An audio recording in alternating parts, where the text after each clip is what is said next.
జై స్వరాజ్య టీవీ వారికి ఈరోజు ఇక్కడ పిల్లలంతా ప్రత్యేకించి డాన్స్ డిప్లొమా కోర్స్ కంప్లీట్ చేసేసి సర్టిఫికెట్స్ తీసుకోవడానికి వచ్చారు.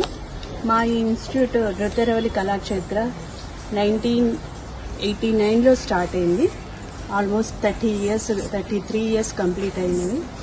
నేను మాస్టర్ గారి మిస్సెస్ నండి. ఈ పిల్లలందరినీ చూస్తుంటే, పేరెంట్స్ అందరినీ చూస్తుంటే చాలా గర్వంగా ఉంటుంది. స్పెషల్లీ పేరెంట్స్కి థ్యాంక్స్ చెప్పాలండి. యాజ్ ఏ మదర్ వీళ్ళ ఓపిక్గా పిల్లల్ని తీసుకురావడం, వాళ్ళ పిల్లల కోసం వాళ్ళు ప్లానింగ్ అంతా చూస్తుంటే చాలా హ్యాపీగా ఫీల్ అవుతాను. మా ఇన్స్టిట్యూట్లో పిల్లలంతా కూడా చాలా హెల్దీగా ఉంటారు.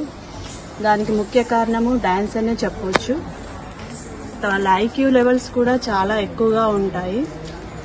వాళ్ళు ఏమాత్రం స్టడీస్లో కూడా మామూలుగా పేరెంట్స్కి అది ఒక ఫీలింగ్ ఉంటుంది. హయ్యర్ స్టాండర్డ్ రాగానే ఓన్లీ స్టడీస్ మీద కాన్సన్ట్రేట్ చేసేసి డ్యాన్స్ ఏదైనా డిస్టర్బ్ అవుతుందేమో, టైం వేస్ట్ అవుతుందనే ఒపీనియన్లో ఉంటారు. అలా కాకుండా ఇక్కడికి వచ్చిన పిల్లలకి మెడిసిన్ సీట్ వచ్చిన వాళ్ళు ఉన్నారు, ఇంజనీరింగ్లో వచ్చిన వాళ్ళు ఉన్నారు. ఇంకా స్టిల్ వాళ్ళు మెడిసిన్ క్లాసెస్ అటెండ్ అవుతూ కూడా క్లాసెస్కి వస్తున్న వాళ్ళు ఉన్నారు. సో ఇది ఒక రాంగ్ ఒపీనియన్ పబ్లిక్కి వెళ్లకుండా ఉండాలి. మనకు ఐక్యూ డెవలప్ అవ్వడానికి, హెల్త్ ఇష్యూస్ రాకుండా ఉండడానికి ఈ నృత్యం చాలా ఉపయోగపడుతుంది. సో అది గ్రహించి పిల్లల్ని ఈ రకంగా తీసుకొస్తున్న పేరెంట్స్ అందరికీ నేను థ్యాంక్స్ చెప్తున్నా అండి. ఇంకా మాస్టర్ గారికి వస్తుంటే, సార్ గవర్నమెంట్ ఎంప్లాయ్ అండి. తను తెలుగు పండిట్ ప్లస్ ఈ డాన్స్ ఇన్స్టిట్యూట్ రన్ చేస్తారు. తన ఓపికను చూస్తుంటే నాకు చాలా గర్వంగా ఉంటుంది.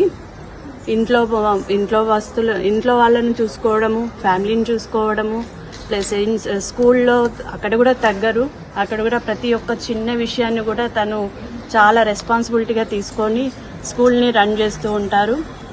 ఈవినింగ్ అవర్స్లో వచ్చాక కంప్లీట్ 5 to 6 అవర్స్ డెడికేటెడ్గా ఇన్స్టిట్యూట్కి సేవ చేస్తూ ఉంటారు.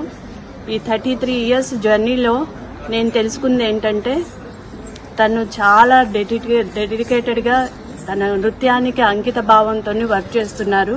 ఆయనకు దేవుడు ఆయురారోగ్యాలు ఇస్తూ ఇలా కంటిన్యూగా తను డాన్స్లో మంచి పొజిషన్లో ఉండాలి. ఇంకా పిల్లల్ని చాలా బాగా తీర్చిదిద్దాలని కోరుకుంటున్నాను. థ్యాంక్ యూ అండి.